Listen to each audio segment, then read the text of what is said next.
ও আমার রব, আমি বড় গুনাহগার, জাহান্নামের আসামি। মানুষ আমাকে কত সম্মান করে, অথচ আমার গুনার কোনো শেষ নাই।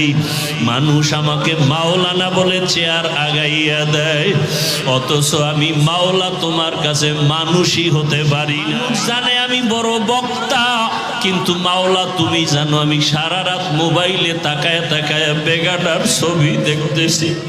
মানুষ জানে আমি মসজিদের ইমাম, কিন্তু আমি সারা রাত মোবাইল চালাই। মানুষ জানে না, তুমি তো জানো আমার চক্ষু দুইটা নাপাক, আমার হাত দুইটা নাপাক, আমার অন্তর পরিকল্পনার গুনার কারণে নাপাক।